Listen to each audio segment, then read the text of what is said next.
German guy, Gunther Christbaum, if I've got that correctly, that it will be a hard border of the European Union. Said that in BBC Radio 4. I said, thank you, Gunther. Yeah, so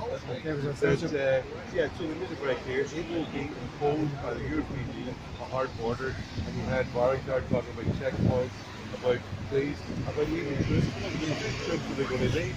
That's exactly what I was going to ask you. Irish Defence Forces now under the UN, now carrying the UN flag. They're going to enforce European mandate. Well, Leo Varadkar, or Vulture, you may call him, he was in Mali there before Christmas, and I've seen that the Irish Army were there on an EU mission, and they were with, I think it was German soldiers with their EU insignia on. So I think it will be an EU army that Leo Varadkar is talking about when he's talking about it's going to be placing troops in the Irish border. And believe me, those people are so stupid. I would like to be these EU soldiers when they turn up in South Armagh for a bit of checkpoint charting. A few pages and say that are used to this kind of look, just before I let you go back on again, just IREXIT, do you want to just talk to us? Yeah, it'll be at Kilkenny, the Rue Glen Hotel, which is Steve Rue, quite close to Waterford City. And I'm nice to people in Waterford City. I've got a good friend there. And Melissa O'Neill, and two independent speakers as well as myself. And there'll be Melissa O'Neill, who's elected as the Sinn Féin councillor, and there'll be a Dr. David James, who's down there. We're both speaking on local issues. She'll be launching for election. Melissa O'Neill will be launching for her local election campaign, and I'm very happy to have her.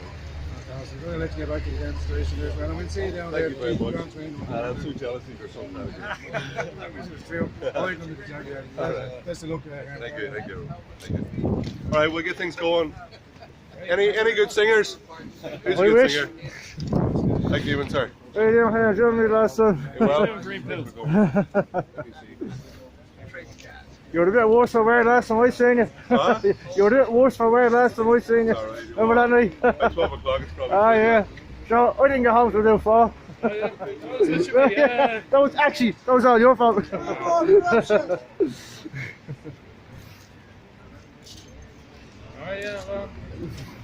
No more corruption! No more carbon tax! No more corruption! No more carbon tax!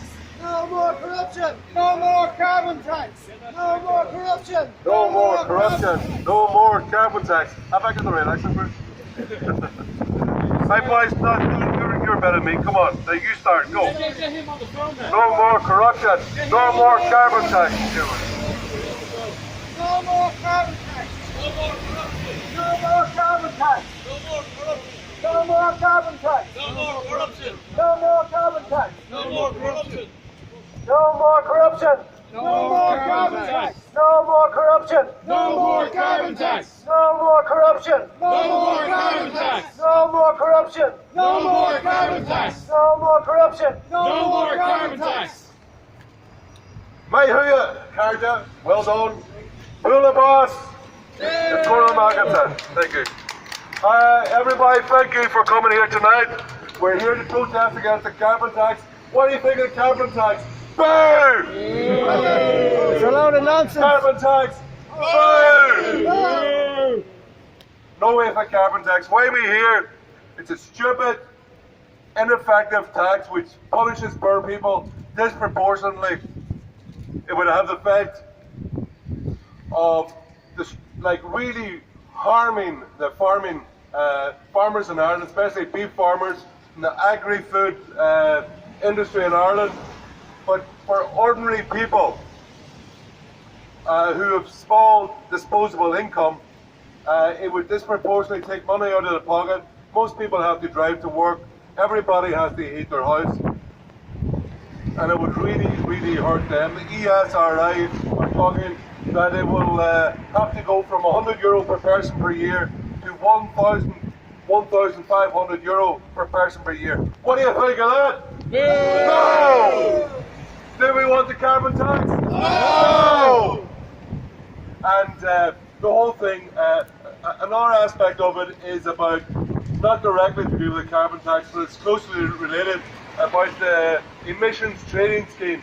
It's how industry has to pay for carbon credits, and this money then eventually is transferred to our industrial competitors in China and in India. So we'll actually be paying these people to take jobs out of Ireland, which is absolutely crazy.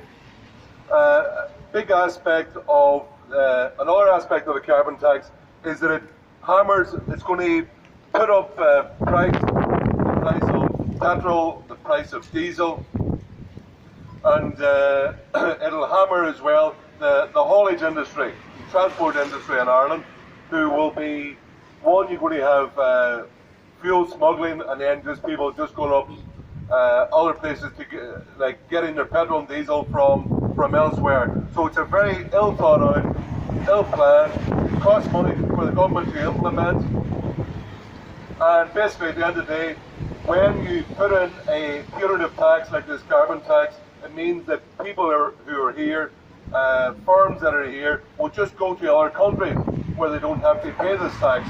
So it's a complete waste of time. I see in the front page of the Mirror today, it said, Leo Varadkar is bad for your health. Correct. Because here we are, supposedly now, they want to put in a tender for the most expensive bed hospital in the world, for like buck per bed. It's super expensive.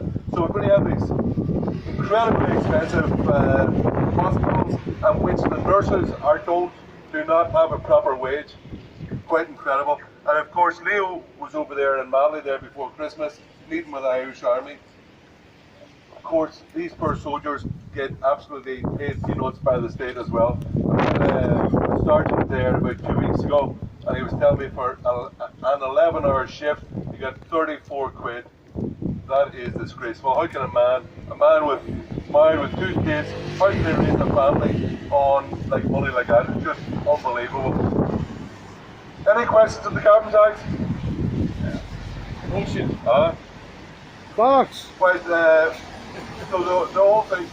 But you know what? I'm on this Virgin Media Tonight Show, which is tonight, would you believe? And when he say that Leo Varadkar is actually playing a blinder. He's actually playing an absolute blinder. What would you say that he's? What's it? A comedian. Yeah, he's a comedian, alright. No, but you know what? What has happened? He's gone past the joke. The strategy that he's played out gone past on his reaction to this Brexit, he's gone for this BS backstop, which has backfired badly in his face. It could have very detrimental ramifications for the whole of our country. It would mean the return, as it's come out in the last 2 weeks, the EU will be the ones who want to impose a hard border in Ireland, and that is very bad consequences for ourselves, especially up around the border in regards to transport. And if, as they said, it's going to be a hard border of the European Union, well, I would not like to be those soldiers turning up around Jonesborough and South Armagh, and if they think it's not the same as prancing around some kind of fields of France, I think we'll find that. So, okay, you've heard the Hermanator. Any good singers here? No. Don't be shy. You're not going to make me do it, surely. Come on. Say something about the Oh yeah. idea. You know what? We were talking earlier about no more carbon tax, no more corruption. My father, when I was a young man, used to talk about down south, they're so corrupt, the politicians are so corrupt. And I thought he was a cynical old man. It was only as I got older, I was kind of very idealistic nationalist. But as I got older, I had to acknowledge that he was completely, utterly correct. That the corruption in our state is just unbelievable. Like, you've had all these tribunals of what politicians have been caught, what they've been up to. And virtually, not a single one of them has ever gone to jail. Even that whole thing about the bank bailout years ago, the incompetence for which we were put on the hook for 85 billion. Nobody ever went to jail for that. Even there, Jim Fitzpatrick in Anglo-Irish, who was up in a court, got off. It's ordinary people, just like this carbon tax. It's ordinary people have to pay for the corruption and the sins of these people who have power, political power and media power in Ireland. So IREXIT freedom to prosper is all about taking back power, and we have a few people, very good people, and they've really become prominent in the last few years.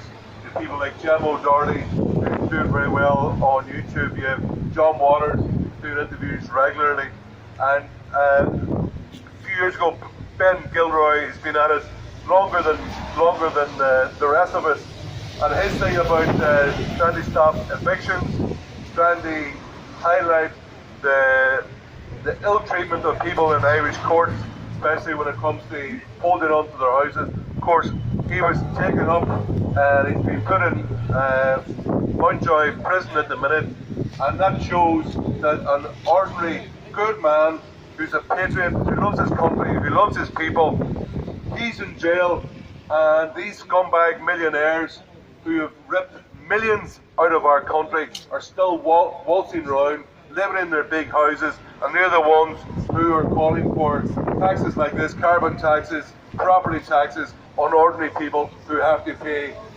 the piper. So let's have a shout out for Ben Gilroy and all the people who support him. Free Ben Gilroy! Free Ben Gilroy! Free Ben Gilroy! Free Ben Gilroy! Free Ben Gilroy! Free Ben Gilroy! So let the word go out from here that he's inside. His family are the ones who have to suffer. This is a man, a patriot that he's helped many people because he loves this country, and it's disgraceful the way he's been treated.